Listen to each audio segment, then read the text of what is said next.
Topic for today, because a pub in Belfast has posted a letter online for the lads to ask the ladies in their life to sign a permission slip to watch the rugby. Loads of people have called it sexist. What do you think, Katie? I don't think it's sexist, and I think there's sort of two sides to this. I think when you run a house together, and whether you've got children or not, there's a whole thing around logistics, isn't there? Like, who's going to be there to do all the certain things in the house that shouldn't fall to just one person. I think it's a joint thing. So that's what we're like in our house. Having said that, I do feel that in my marriage, I would hope that my husband had left behind, say, going on a lad's holiday to Vegas, because we're very much in the midst of raising our children. They're very young. And if he said to you, I want to go to Vegas next weekend, what would you say? I wouldn't say you need a permission slip, but I would reverse psychology the situation on him. And I would say, well, we both work and we both look after the children and we don't have a nanny, so how are we going to approach this and handle it? and I would hope that he got that out of his system. He's a good negotiator. Well, before he became a father, I would hope he got that out of his system. And if it's still there, then when the kids are a bit older, maybe he can go later on in his late 40s. Do you know what? That does surprise me, because with Andy and I, we both go on holiday. We go on family holidays, obviously, but we go on holidays with our respective friendship circles. So he was in Ibiza with his mates towards the end of the season last year. I've been on holiday to, I don't know, Morocco, Istanbul, loads of different places with my mates, whilst we still have the kids, because we obviously have to work out the logistics before we say yes to anything. But I think it's healthy for us to still hang out with our mates. I think he wants to go skiing in a few weeks. I was like, yeah, sure, go skiing, and then I'll go on holiday with my mates. Well, we balance it out. There is no permission. I still want him to... But maybe it's because we were older, but I still want him to maintain and have a connection to life that came before us. So I think that's good mental health-wise, I think. 100%. Couldn't agree more. I mean, I agree with you about the logistics, because if you've got kids, it's got to be like, well, the other person's got to hold the fort. Are they OK? You know, can they do that feasibly? And then after that, absolutely. I mean, I think, you know, my whole ethos is, how can I miss you if you don't go away?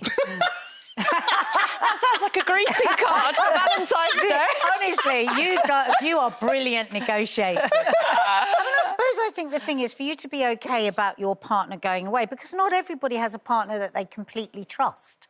And I suppose if you're with somebody that is going to go off on a boys' holiday and they're going to be, you know, on the beer all night, and you're going to see... I can understand why a lot of people might say this is something we really seriously have to talk about, because I'm thinking of certain friends of mine that would be very difficult for them. They need to seriously talk about the issue of no trust before the actual... I know, when you've got the mortgage and the kids and the dogs and the guinea pigs, it's hard.